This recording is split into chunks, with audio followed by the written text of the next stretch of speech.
Hey guys, तो कैसे हैं आप सभी। मुझे यकीन है कि आप सभी ठीक होंगे। आपका स्वागत है मेरे इस नए यूट्यूब चैनल पे। आज हम बनाने जा रहे हैं पेठे, जिसे पम्पकिन कहते हैं, उसके पत्ते के पकोड़े। तो पत्ते कुछ इस तरह के होते हैं इसके, आप देख लीजिए।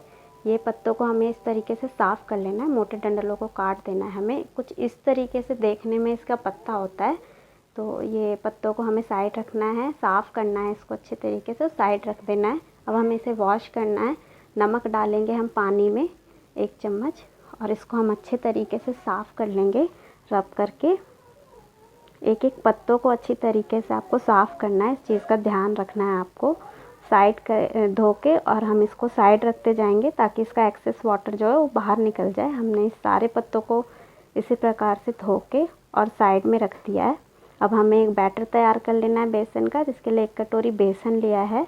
इसके अंदर हमने काली मिर्च और जीरा का पाउडर डाला है, 1 चम्मच धनिया पाउडर, 1 चम्मच मिर्च पाउडर, 1 चम्मच से थोड़ी कम मैंने हल्दी ले ली है। ये मैंने थोड़ी सी हींग डाल दिया इसके अंदर। अजवाइन ले लिया 1 चम्मच, जिसको मैंने थोड़ा क्रश कर लिया है। ये अदरक लहसुन का पेस्ट डाल दिया है मैंने इसमें। और अब हम इसको क्या करें, इसमें टेस्ट के अकॉर्डिंग नमक डाल के इसको मैंने मिक्स कर लिया अच्छी तरीके से मिक्स कर लेना है हमें इसे।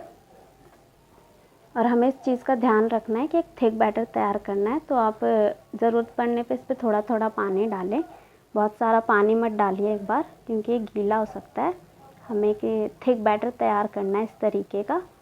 और अब हम इसे साइड रख देंगे और हम इन पत्तों को लेंगे। हमें एक बेलन की सहायता से इसके जो मोटी डंडल है इसे प्रेस कर लेना है, ताकि हमें इसको फोल्ड करने में कोई इश्यू ना आए। मोटे डंडल से हो सकता है कि वो फोल्ड करते वक्त फट सकता है। अब हमें इस तरीके से इन पत्तों पे, एक पत्तों पे हमें बेसन को स्प्रेड करना है अच्छे तरीके से, बराबर से हमें इसको फैला लेना है।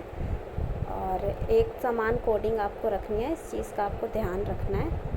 हर तरीके से हम इसको फैला लेंगे और इस कोशिश कीजिए कि ये पूरा एक एक साइड कोनों में स्प्रेड हो जाए।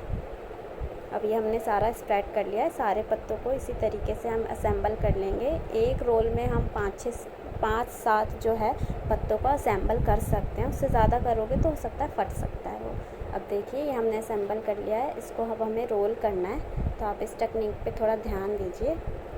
इस तरीके से आपको रोल करना है। बहुत हल्के हाथ से आपको ये प्रोसेस करना है। अगर आप इसे ज़्यादा टाइट करेंगे तो हो सकता है ये पत्ते फट सकते हैं। अब इस तरीके से रोल करते जाइए आप जेंटली, हल्के हाथों से। ये रोल हो चुका है, हमने इसे रोल कर लिया है। अब हम इसे सील कर देंगे। बेसन लगा के थोड़ा सील कर दीजिए। अगर आपके पास टूथपिक अवेलेबल है तो आप टूथपिक भी लगा सकते हैं, नहीं है तो कोई बात नहीं, आप स्किप कर सकते हैं इसको। मैंने यहाँ पे स्टीम रेडी होने के लिए रख दिया था। तो अब ये इस तरीके का कोई बर्तन ले लीजिए और इस पर आप हल्का सा ऑयल स्प्रेड कर दीजिए। अब ये रोल जो है मैंने इसमें डाल दिया है, दोनों रोल को। और अब हम इसे ढक के कम से कम 15 मिनट के लिए स्टीम होने के लिए रख देंगे।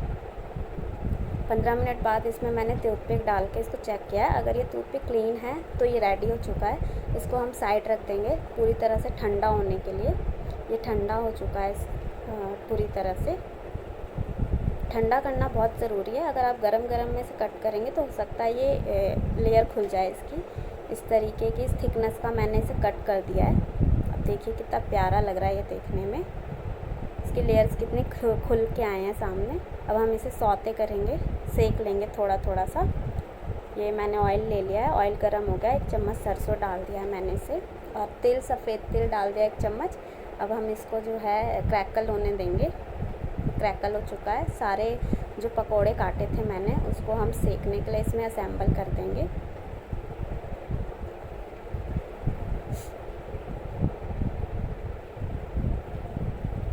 सभी को मैंने डाल दिया है। अब 2 मिनट बाद हम इसको पलट के दूसरी साइड से सेक लेंगे।